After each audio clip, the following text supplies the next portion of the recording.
Yo, what's up guys and gals, this is Jacob Karash from TB10 Studios, and today I want to show you how I got this amazing image out of a cheap camcorder that you can buy at pretty much any store. So, let's get right into the video.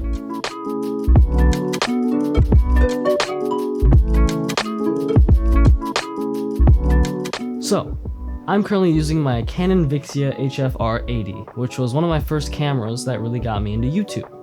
I love this camera, it's special to me, but the image quality is not the best. So this has a 1-inch CMOS sensor, which means it's not very good in low light. So even with my studio light, with my key light set to 60% power, which is actually obnoxiously bright and kind of hurts my eyes, to be honest, it's still got that grainy noise in it, digital noise, which is not ideal. And I also am using as a fill light sunlight from my window right here. And background, I have a hair light over there, it's also very bright. But lighting is key, because without lighting, and you just choose, or if you have only one light that's not super bright and you just choose to use the ISO gain, oh, how terrible your footage will look. And so I don't suggest it. Now, something that you kind of have issues with, you can't really get a super cinematic look out of this camera, unless, like I said, you're shooting in like high noon daylight where it's extremely bright and you're not risking like any digital noise because your ISO will be all the way down there. And that's the problem with camcorders. You don't really get a shallow depth of field unless you are like 300 millimeters away or have a focal length of 300 and something millimeters. It's ridiculous.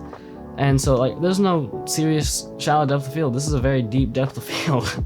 You can see everything behind me. And I'm in focus, which is great. You always want to be in focus. And so you don't have to worry about focusing stuff because this has this Canon's incredible dual gain autofocus. Man, I'm talking really fast. It's really hot in here, so I just want to get this video over with. But it's still an incredible camera, especially for starters. If you're a starter, I would suggest this camera. I went through so many projects with this camera and made so many videos with it. It's got incredible color accuracy, and it's got those incredible Canon colors, and you've got a bunch of different choices between color profiles. Now I'm currently using the programmable profile, which is allowing me to manually expose everything. Your color profiles are more like filters that they just slap on, and I wouldn't mess with that. I would go to the programmable stuff, so you have full manual control. The only issue is you don't have control over the shutter speed, nor do you have control over your aperture, but since it's a fixed lens, it makes sense not to have control over your aperture. You only have an exposure meter, which is, I consider it the ISO, or the dB gain. And, so yeah. Also, don't let the screen fool you. This camera actually underexposes, so if the screen looks like it's perfectly exposed, you're wrong. It's underexposed. So overexpose your screen, what's on the screen, and then it'll be perfectly exposed. Overexpose it by about a third of a stop, and that will be perfect. And I mean, it's a pretty decent image here. Hopefully I'll be able to get this camera that I am currently bidding on. I've been working really hard to save up some money to get this camera, and it's like, I'm 15, I don't have a buttload of money, I don't have a lot of money. So I bought this camera for you guys, actually. Something that I can do a serious review on, because I've been wanting to do camera reviews, and I don't expect to get a bunch of cameras. I don't have money to spend on a bunch of cameras, and I can't review cameras that I've already reviewed. And I mean, you guys really enjoy this type of content, and I'm really glad that you do, because I enjoy making it. But so, it is a camera, a DSLR camera, and it is probably one of the best budget cameras that shoots 1080p on the market today. And it's an APS-C sensor, so it's a decent sensor, and you can really work with it. In fact, it's very similar to my first DSLR. My first DSLR was actually the Canon Rebel T3, but that only shot 720p.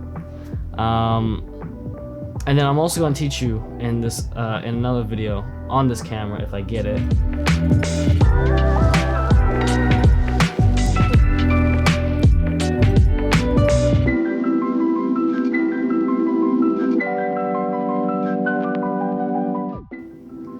How to shoot RAW on it. So be excited for that, because Raw is absolutely incredible. But hopefully I will win the bid. The bid ends tonight, so just praying, fingers crossed, and we'll see. We'll just see. Just try not to get my hopes up, you know. But if we do, I'm gonna make a serious review on this camera, and using this camera, because it'll be the first time I ever use this camera, I will teach you how to master your camera within 20 minutes. So that will be the next video coming out, is how to master your camera in 20 minutes. And in the video after that will hopefully be a comparison between this camera and my pro DSLR, the Nikon D4. But anyway, this is the end of the video, so I hope you really enjoyed it. If you did, please like and subscribe, click that notification bell to be notified of all of our upcoming filmmaking videos.